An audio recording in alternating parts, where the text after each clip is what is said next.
Hey, my bold and the beautiful fans, welcome back to the channel. Yes, it's midweek Wednesday. Hopefully, you're having a wonderful one on this hump day. But I'm telling you, it's a whole lot of tension and drama and confrontations going on in LA. I'm going to give you a few highlights, but before we do, make sure you're subscribed to this channel for more. First, we have Taylor overhearing Brooke saying that Hope kissed Finn. Finn is left with a lot of uncertainty regarding his marriage with Steffy, and then we see Steffy confronts Hope on kissing Finn, and you know she was dreading that conversation, but it looked like she got to deal with it. So without any further ado, let's go ahead and unpack this drama for August 21st. Let's start off at the Cliff House where Steffi is seething, and rightfully so. Finn is practically on his knees begging her to stay. Now, we've seen Finn grovel before, but today his desperation hit a whole new level. The man is clinging to his marriage like a designer handbag at a clearance sale. And honestly, who can blame him? He got Steffi ready to bolt, all because Hope couldn't resist a little lip action. Poor Finn trying to convince his wife that he's devoted as ever, but Steffi, yeah, she's not having none of it. She put her lips on you? Yeah, she fired that back, and let's be real, she got a point. Now, the betrayal is as fresh as this season's hottest couture, and Steffi is not about to just let it slide. Steffi's fury is boiling over, and she's laying it in all on Finn. She loves him, sure, but a girl can only take so much before she need a break. And when Steffi says she needs space, she meant it. She's packing her bags faster than you can say Forrester Creations. Finn, though, is still in denial, trying to cling to the shards of his shattered marriage. But Steffi, it seemed like she's just almost about done explaining why she needs to keep his distance from Hope. If he couldn't figure it out on his own, then maybe a little time apart might give him the clarity that he desperately needs. Finn's panic is apparent as Steffi tells him she's out the door. He knows something bad is coming if she walks away, and he's right to worry.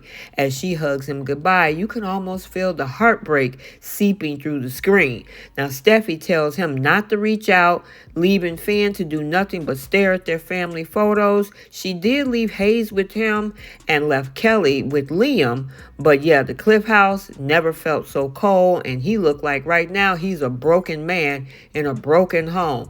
However, I gotta say, there's some accountability to go around because there is some lies of omission, Steffi. Yeah, he shouldn't have been hanging around Hope.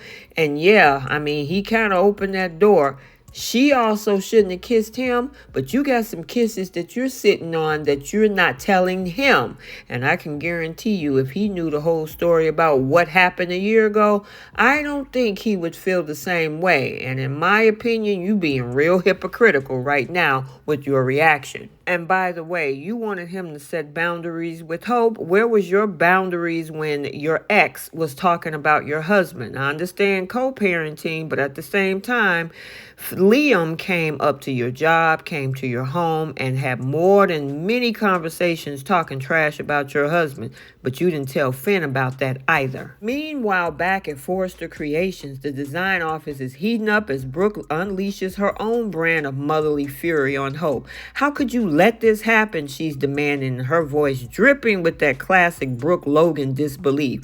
She's not just mad, she's stunned that Hope would let things get this far. And let's be honest, are we? I mean, I guess. But Steffi been on the warpath for weeks according to her, and now she knows about the kiss and all bets are off. Hope is already bracing for the inevitable Steffi smackdown, and she knows she deserves it. I'm hoping that's what happened at least. But she's more worried about what this means for her friendship with Finn. Oh, Hope, sweetie, friendship, is that really what we doing right now and what we trying to call this? Now, Brooke's not buying it either and is quick to remind her daughter that this quote-unquote friendship is the real issue. She orders Hope to stop this nonsense right now, but the damage is done. The Logan Forrester merry-go-round is spinning again, and it's not stopping anytime soon. Hope tries to defend herself, saying that she's trying to get over this ridiculous attraction to Finn. But what is it about this guy? Well, first, he's Steffi's knight in shining scrubs, and now he's got Hope all in a tizzy. Even Hope doesn't understand it. She's got feelings feelings that she says she can't control and is driving her straight into disaster. Brooke, with her wisdom, tried to tell her daughter to get a grip and pull herself together. Love might have gone sour with Liam, and Thomas might have lit a new spark, but Finn, no ma'am, that man is off limits. Hope is quick to agree, though. She knows she crossed a line that should have stayed well drawn. Oh, look at her trying to take accountability. But Brooke's not letting her off that easy. Hope's been dancing around these feelings for weeks now, and her mother wants to know how she's going to stop it from happening again. Hope's all apologies, swearing that she won't be that person. But Brooke got a mom intuition. She senses that there's something deeper brewing under the surface, something even Hope doesn't fully understand. But enough about Hope. Let's check in on Ridge and Taylor. So now we're in the CEO office, and Ridge is all smiles, happy to have his ex-wife back in town. Now Taylor's been missed, and not just by Ridge. She got a practice to worry about, but right now her focus is on her family, particularly Steffy. Now Ridge is relieved to have Taylor back in the mix, especially with all the Logan Forest attention in the air. Steffy is feeling outnumbered according to Taylor, and Taylor's not about to let her daughter face this storm alone. Now Ridge, trying to be optimistic, doesn't want a repeat of the old Logan Forrester rivalry. He wants his family to be a team, but Taylor's not so sure that that's possible. She's here for her daughter, and if that means clashing with Brooke and Hope, so be it. Their conversation is interrupted by a text Taylor has to deal with, but before she goes, Ridge assures her that Steffy don't need to worry about Brooke or Hope.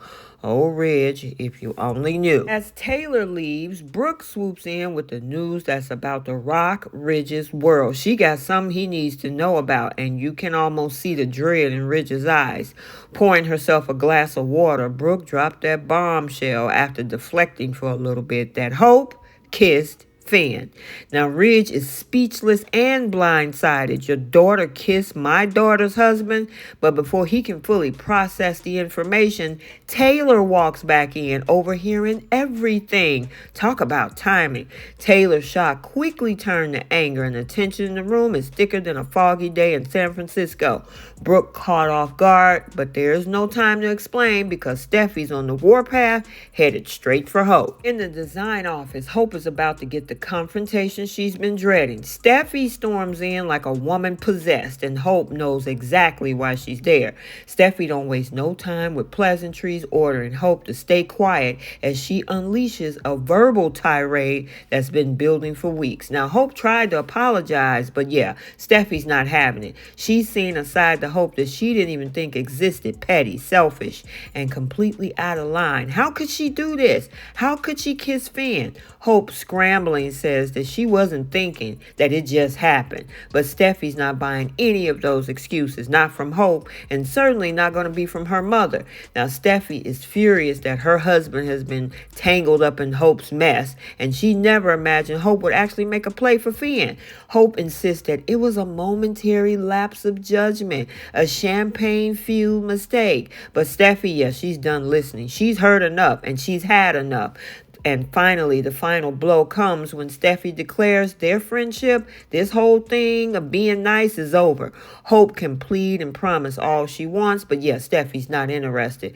The innocent mask is off, according to her, and Hope's true colors have been revealed. Steffy's parting words was a stern warning: stay away from Finn, or else. Now this message is clear, and Hope crossed a line that she can't uncross, and the consequences are just beginning. But again, Steph, you know what's lingering in your past, in your background. I'm hoping that you don't have to eat crow. Okay, my soapies, whew, what a whirlwind of emotions. Finn is left alone to pick up the pieces of his shattered marriage. Steffy is out for blood. Hope's on the edge of ruin, and the Logan Forrester feud is reignited in the most explosive way possible. So yeah, we gotta stay tuned because this saga is far from over. And if today's episode is any indication, the fallout is going to be nothing short of spectacular. Let me know your thoughts. Also, make sure you check out the Young and the Restless recap for today as well, as we saw Kyle asking Claire out to dinner. Lily got her butt fired, and Jack started digging into info on Kyle and Victor. Make sure you like, comment, and subscribe. Turn on your notifications so you're notified every time a video is posted. Till the next one, I am T from Soap Corner Talk. We will see you soon. Bye, Soapies.